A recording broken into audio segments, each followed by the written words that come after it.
dân cái giải gai cảm ấy cáo ấy mà Ruangmei Christian Fellowship Delhi nè để phải mấy kem realization là có anh mà cái giàu ấy kem realization của anh lu lát gai mấy mà pastor nên leaders nên lát gai mấy sáng lắm cả anh mà là tổng mấy này thế mà không có mà challenge cái là mà phong tấu ấy fun time games and sports you much thank you. Hello, I'm Ruangmei from Ajiram village.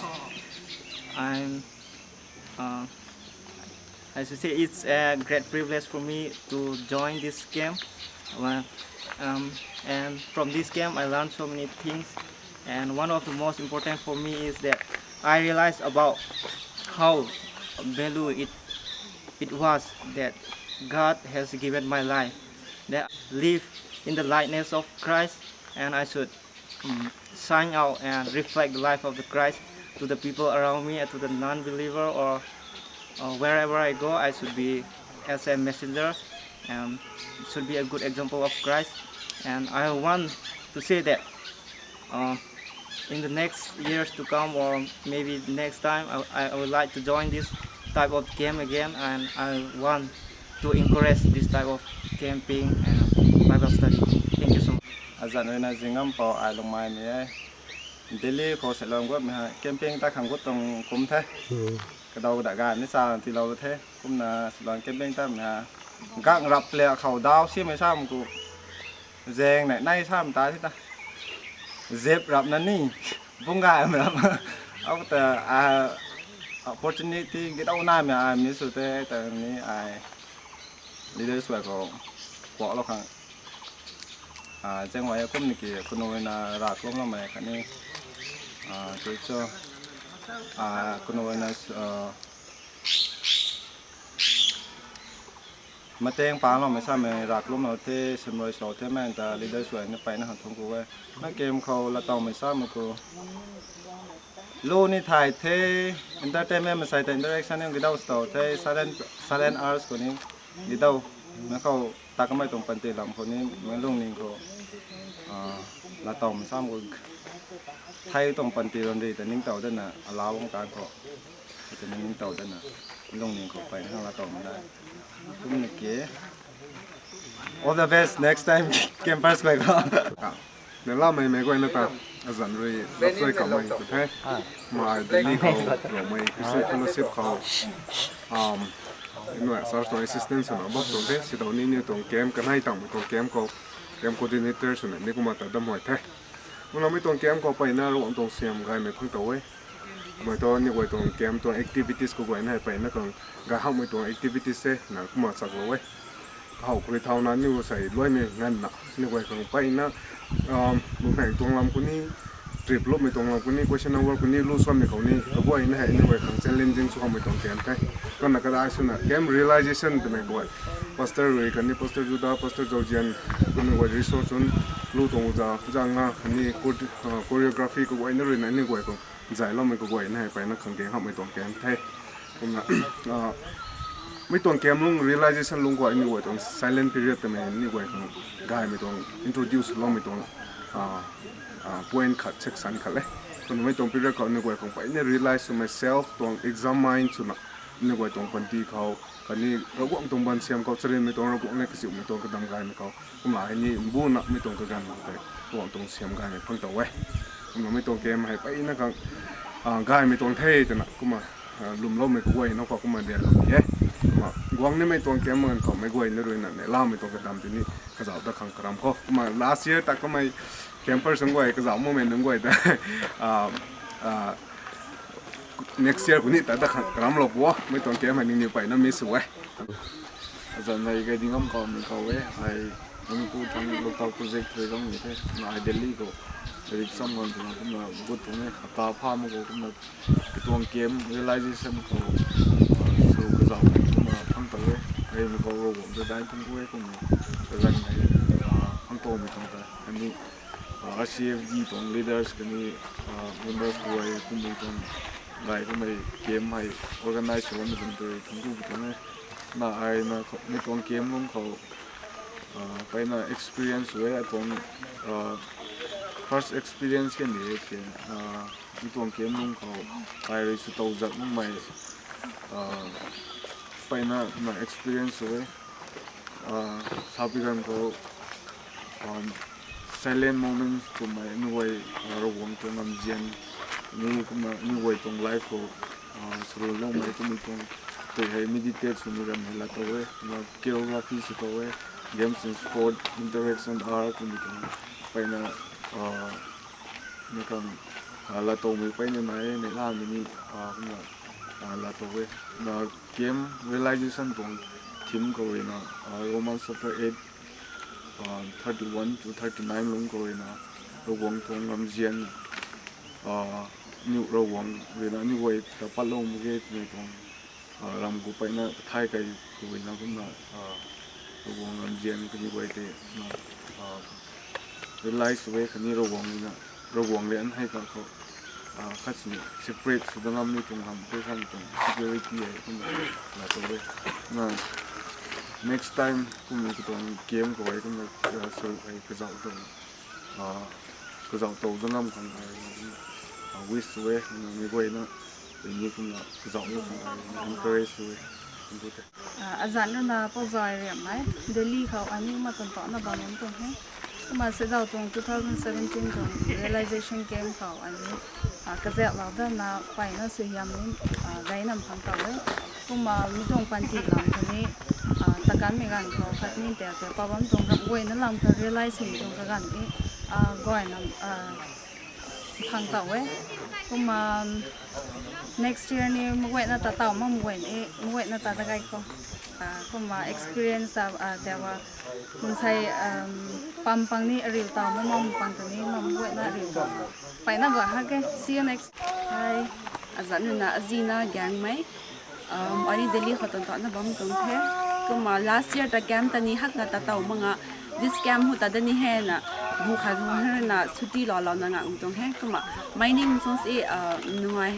ให้ตรงแกมมาก็มา Romans 8:37 อันนี้ว่าให้ริงน้ำไม่คือส่งสิ่งน้ำไม่นุนดิเทอร์กลัมทูจิสูนะอันนี้แต่เจล้ามีแรงใครตัวไม่ลำพออายุ study สุกัยมันตรงแท้ก็มา this 4-5 days ก็มาการก่อยใหม่ day of silence นี่ที่เรามีแรงใครนะกระขันเลยนะระวงรำเจียนลำแต่อันนี้ realize สุมากันเขาระวงจะถอยคิดrealize สุบุกเจียนคิดคิดเร่ตัวนี้หล่อเต่าตรงนี้ระวงเลยนะอยู่ตามเจียนแล้วมีรำเจียนเราให้เจียนโซ่ตัวนี้ไม่ต้อง value กับขวดไม่กันเขาเลยนะระวงเลยนะแต่ value สวยตัวไม่ต้องขัดเราได้มากันเขาอันนั้นเก๋ก็มาให้แต่หล่อเต่าในตาถอยคิดเจียนบุกคิดคิดเร่ตัวนี้ไปหล่อเต่าเราเว้ยก็มาnext year นี่ตาดขันสุดเนี่ยมาตาเรามั่งมือไว้นี่ตาดโคตรเคลียร์ล้ำตัวนี้ทั้งหมดอาจารย์คำถือมาเก่าเว้ยอันนี้เดลี่เขาบอกมั่งไม่เท่อาจจะ point กระถุมเขามาสลายเราในเท่เรื่องเลี้ยงเขาระหว่างแต่ต้นก็เว้ยก็ไม่ต้องแกมให้ RCFD หรือ organize สลายเท่ก็มาระหว่างเราเรียนปานคนนั้นใส่ให้ก็มาง่ายเนี่ยตาไก่เท่ก็มาอะไรนะสำหรับนะ negative positive ตรง points นี่สารนี้เราเห็นเขามา negative points สารนี้เท่นั่นแสกมันนายเด็กเกี่ยขัดนักมาสารนี้เท่อันนี้ตรงแก้มเขาสะบวนเรื่องไก่มีสมิแรงคนน่ะ music praise and worship ถ้าคนนี้รู้ช่วยมีตรงดำให้ที่น่าไก่ใหม่ที่เขาง่ายปุ่งเงินนะก็มาขันเท่มาทั้งแต่ได้เหมือนกันเขาก็มา music ตรง in charge หรือนั่นนี่ก็มาไม่ตรงลำแต่ที่น่า improve ที่ slow แต่ก็มาแจ้งหวยนี้ก็มาใบไม่ได้ล่าไม่ล้ำนี่นายเด็กกินไหนล่าได้เลี้ยงไม่ใส่ให้ระหว่างเขาจิสุคริสต์ปานรินากวางใส่ให้นิวเขาลุ่มเล่าไปกันทุ่มนิวระหว่างตรง family เขา include เราเท่กูนำไม่แต่ในล่าได้ไม่เท่ระหว่างแต่ทนกูมีตรงเท่กูมาภาษาโซเชียลตอนนี้ก็มาได้ในทนกูมีตรงเท่ก็ไม่ได้นะministers เราในกันทุ่มที่ให้ระหว่างดวงไกลคนเขานิวไกลคนเขาดวงเราขังแต่ในล่าได้ในทนกูมีตรงเท่ให้อาจารย์มันน่ากังไม่ตัวไอ้ตัวไอ้เจนคุยมาให้ตรง first time Bible camping เด้ผมเห็น I experience ไปนั่นแหละตัวเองนะ how value I am to the society to all the world ผมนะให้นะต ให้ตรง Bible game เพราะก็ confidence ไปนะ build ช่วยน่ะตรง Christian ปันตีเขาลุงนี่มีตรงลำเขาน่ะไอ้ลุงดิ้งด้วยตุยสุวรรณสิเนี่ยไอ้ไทยฮันดันมาขังน่ะลุงดิ้งด้วยให้กันที่นี่ก็ลุงขาแล้วว่าน่ะกันไงไม่นายคนนี้ค่ะ next year นี่ก็น่ะ Bible game Bible camping ให้ตัดดิ้งเนี่ยนั่นดิ้งไว้ทั้งพวกเขาแค่General ki here koi liu ar some role na saya tu cam khang ho rok mi tuang camping rai mai die khani sai da wong kram sai ni kathan khani pam kathan ni phang hai la na wong dinim gang khani oi next year khani wong dinim gang khani wong khang kram da ni ngai ne to welcome to we ajan dina ning thi na ka mai long mai number 2 so ye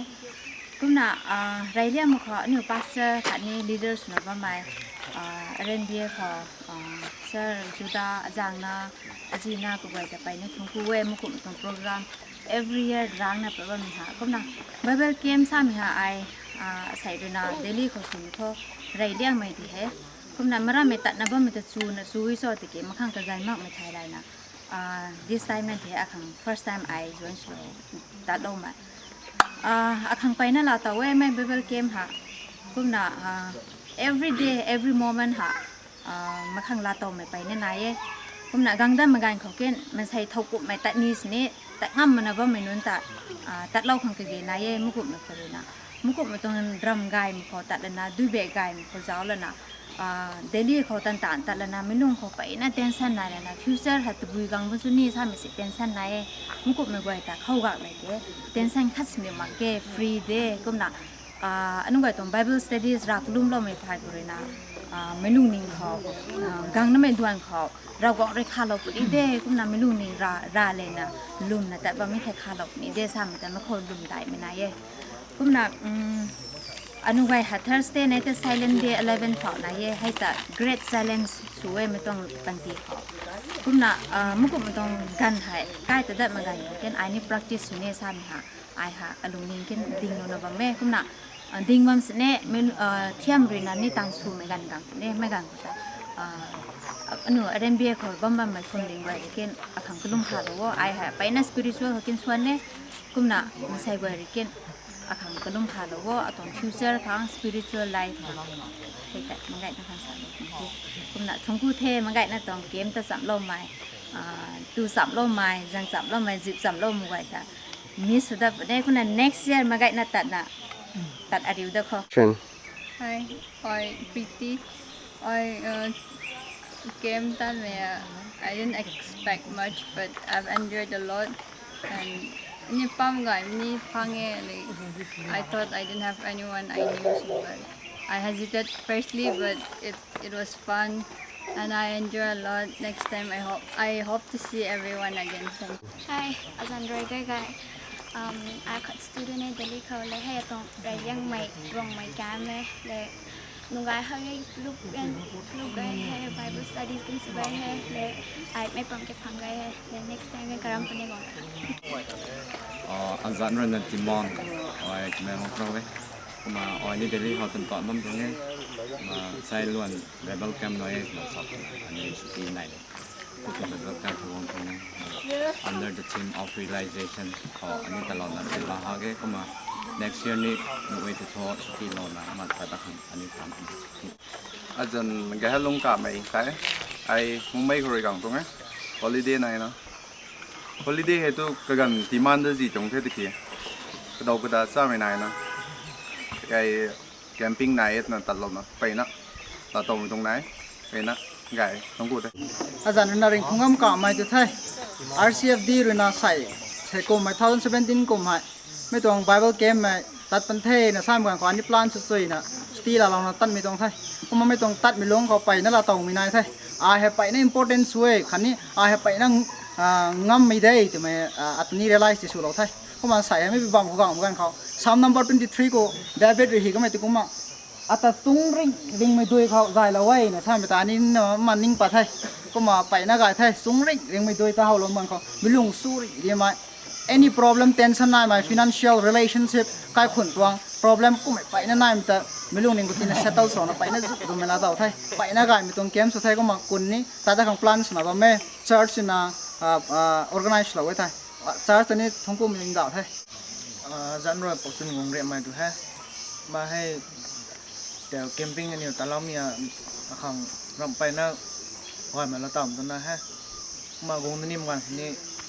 charge คันนี้ leader ไว้แต่ organize จริงนะสลับข้างเจ้าหอยลำตัวให้ทั้งหมดจันรอยต้องท่องงอมเขาปุ่มกับต่อไม่ใช่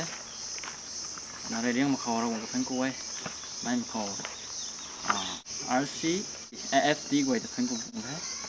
ก็หมายถึงเราในจะไว้ที่เพื่อนกูตรงนี้cái này mà khó tuồng ai experience là tàu mình hay friendship circle cái nào tàu đỉnh thế là free ngày sầm ngày mà là tàu đỉnh thế music game là tàu đỉnh thế nhưng mà như thật không có thế chân rồi cái gì xung quanh tổ tôi anh mahari nó bắc Delhi South Delhi có bắp nữa cái nó hay game bom này anh mainly baptism ngon nữa nó sai hay settle like đôi chuột in cái bilum nó cái giúp dùng là tàu này thế nó pasal cho dân được thông qua thế Azan đi nào pasal liền tụi hay ở đây nào mi tụi kem họ nên tụi họ ở baptism nói này tụi nào anh ấy tụi hay akhang streamไปนะกันมาจู่จริงต่อว่ามาakhang realize มาจู่นะ next game เขาข้างซึ่งก่อนดูมาเราต่อจะข้างเขาสุราอาจารย์รอจอกแก่แท้ประมาณอันนี้มีตรงแก้มมองเราดีจังเลยนะจังตักนี้เหมือนไทยไหนรอฮะไทยยังไงฮะไทย Hi, my name is Solomon Kakmai and I live in Delhi now at Din Dayal Upadhyay Marg. First of all, I want to thank God for this opportunity that I get to stand up and speak up here today about my camp experiences. First of all, I want to share my experiences and all of my best memories here in this camp called Camp Realisation. First, I thank God for the life that He had given me, for this day, for this new life that He has given us all. Secondly, I thank God for making me meet new friends from this camp, and through this camp experience I have learned a lot. And lastly, from my camp experience and from all the camps that I have attended, I want to say that this camp is one of the best camps that I had ever attended. Thank you. John Williamson cái ai ai liang này mà sai mấy này cũng bị cái kem tao ya hàng gai hắc tung ấy anh lãnh rồi là thì quăng vào kẹo ấy quăng cái đó là thùng cua ấy cũng mà organizer thùng cua thì đó là thùng cua ấy bạn hiểu không đi game còn là ngoài này tụi thầy mình thay thùng cua thầy Azan rồi là Rambi yang tụi ấy Camp Realisation là hòa hắc ấy Bible class ngoài này tất cả thế activity dùng đây cái này interaction của khang gang hang tụi này and apart from the Bible class like friendship and everything like I liked it our suggestion là ní mày giang thông bật đại tất cả nhá Bible class tiếp nó cái khắc tụi thợ hỏi phun nhỉ này nghe gọi đấy gọi rằng phun nhỉ này thông coi my name is Sattal. My name is My name is Sattal. What is your name? What is your name? Genesis के साथ ही Genesis 1 2 3 Genesis tao mút वो गंदे हैं Azan rồi là Mercy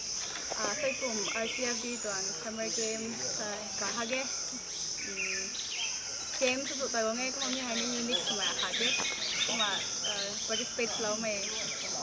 hàng ngày hai tụi nó là lâu ấy cũng mà lát khá nên salon nhé next year game của mày organize race like inspiration làm như thắp praise worshipกันอันนี้ไกด์mọi thayไกด์ดันcủa nghe tụi nó salon nhéอาจารย์นี่นะงอนาปันไม่แก้วเว้ไอ้ดัลลี่เขา family ส่วนนั้นลุงมาไม่เว้คนน่ะใส่ตรง RCFD หรือแรงแล้วมีตรงแก้มเขาคอยพูดนะ support สูงในก่อนคนน่ะไอ้มีตรงแก้มให้กระเดาต่างตรงนี้คนน่ะใส่ตรงแก้มให้ไม่ขังก่อยหักตรงน้อยก็มาระวังร่ำเจียนตรงนี้ให้อดีตกรรมก่อยโซ่ตรงมาขังขันต่างตรงนี้น้อยแค่ก็เลยนะ คุณคือเขาก่อน family นี่กระจายของแท้หน่อยดินน้องตรงแท้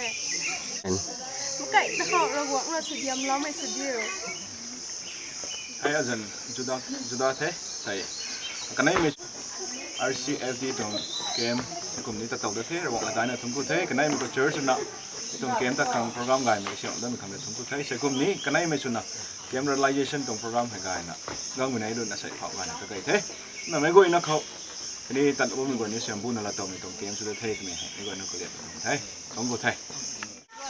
azan na zang phan ung toi ma ye ka pe ngau le thai nai ni sai luôn đây kem trai le mai thai Delhi kha ba ma pai na nai lo wa ma nai lo ba ko sai ni sai tao ấy wo tam ni tao ấy hi dong da pun pai nai lo wa ba pe de solo ni na na ta solo pe Yeah, I thank God that He has given me the chance to attend this camp realization. And this camp is really good for me. Though I missed some of the sessions, I really enjoyed all the sessions that I've attended. And this is spiritually nourishing and physically refreshing. And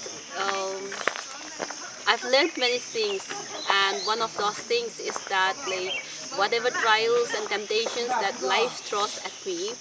I will try to be more than conquerors because I know that my God's love for me is constant and His love for me is unconditional. thank you